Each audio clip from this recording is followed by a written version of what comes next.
let me just do this. And then this was something that Lauren suggested we do. She thought we'd be way more entertaining if we actually took a shot of whiskey before we started our podcast. What are those warm-ups like the TV anchors do before they go on air? Don't they do stuff like watermelon, watermelon, watermelon? You sound very far away. It's not loud enough. Okay. Yeah. That's what that thing's for. Amanda, don't worry. By the time we get to like the 50th podcast, this is we'll going have to be all this ironed out. Cheers, Richard. Cheers, mate. Nice to meet you.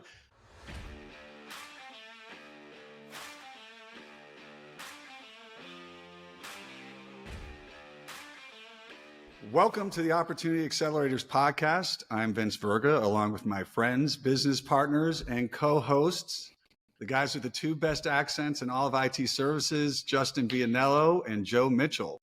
Thank you, Vince. I think what we wanted to do is kind of talk about, why we're doing this, why it's important to us, and what we hope to accomplish with it. Our official elevator pitch here is the Opportunity Accelerators podcast. It's a platform where aspiring young professionals can be inspired, motivated, and educated to become not just great developers, but high achievers, future leaders, and impact players. The podcast is for the millions of current and future leaders out there who are eager to succeed in the tech industry and beyond.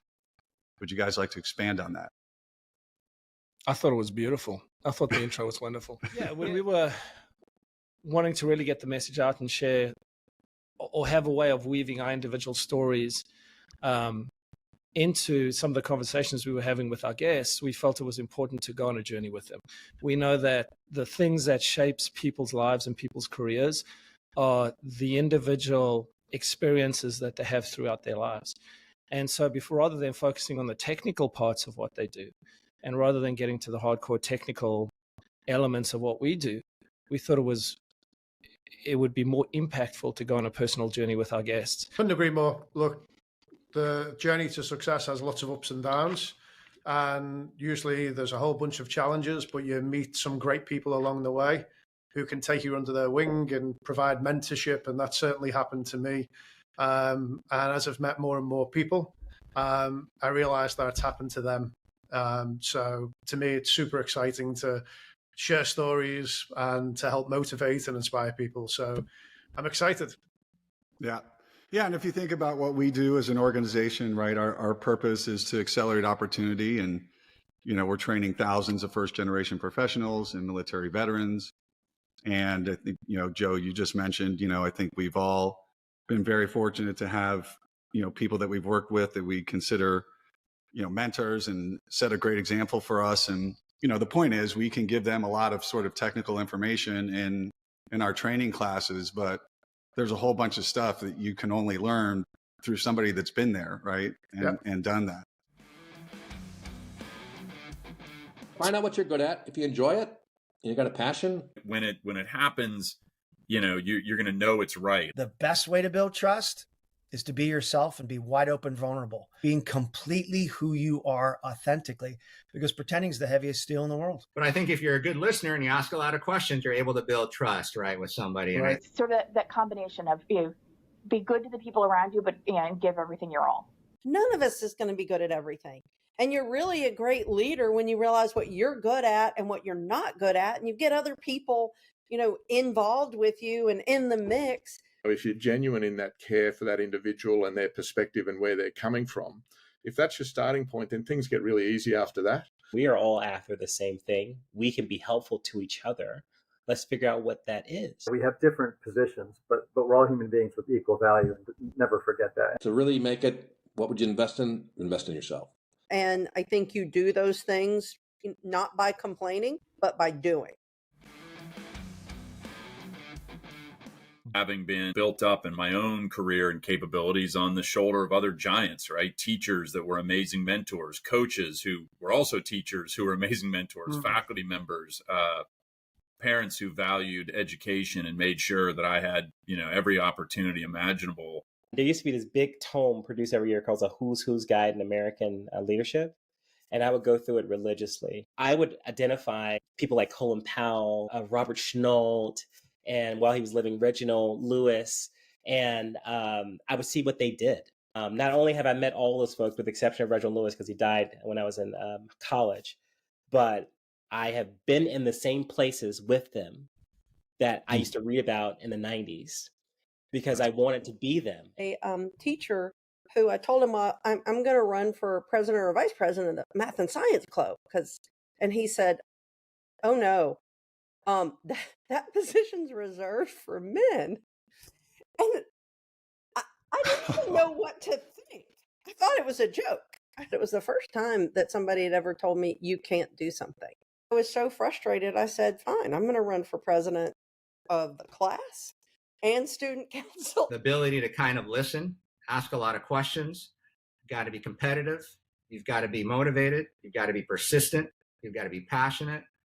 Those are all the skills that you need to be really successful. Yeah. I've got to say the entrepreneurial fire had been lit. Once that fire was lit, it kind of turned into a bit of a raging bushfire and still burns today. I just love the fluidity and the challenges and the highs and the lows and the constant intellectual challenge associated with, starting a startup. I still learn every day. I didn't have the business case when I got out. I didn't understand business when I got out as a sergeant major. So it's been a real struggle. And so I tell every senior enlisted leader that I talk to, sit in every single budget and finance meeting that you can so you learn how to talk about numbers, budgets, resources. You got to have a great culture, but how do you do that, right? We were highly focused on making sure we brought the best possible people in. Wanted to make sure that they had great tools, but that's really not what was important. What was really important is we gave them the proper training, to do their job. And, the Southwest kind of hire for attitude, train for skill. That was, kind of our motto here too, right? And one thing I learned, every town I went to, if you hire the best talent, you're going to control the market. You control the talent, control the market. I like to, hire great people and support them, and help them do their jobs well. And just thinking about that, if I make it about me and it's not about we kill trust instantly. And so on any team, selfish behavior is the kryptonite of what teams can do. And teams are multipliers of what individuals can do. The four of us alone can do something alone. The four of us together on this call, we can do things that are multiples more important and powerful. Those are just the right things to do. But when I was asked to brief someone, I'd say, I'll brief anyone who wants to come. But the invitation has to go out to everybody. Who is at the table? Do we have all the right people at the table? Because, get the objective right and keep the communication flowing was, really important. So my advice is, don't worry about it too much. Just get some experience and learn. And most importantly, figure out how to build relationships with people. That for me is always the biggest thing. My whole thing is go in and build coalitions. Learn your craft, work your tail off, work really hard. Don't be afraid to take on jobs where you're going to have a learning curve. One gentleman who ended up becoming a cabinet secretary also gave me advice. His ideal job, first day you can do a third of the work very easily, a third of the work is a little challenging, and a third of the work is a reach. Because then you're really growing your career. I would not be where I am today without the relationships and trust I built at scale, because I've continued to connect with our community. I've continued to give back. At some point when you need something and you reach out, it's not only an ask. People know who you are. They know you give back to the community. You help other people, and they're more than willing to take it. And it was a lot of hard work, and there were some tough times, and but once we got rolling, and then you build your relationships with your customers.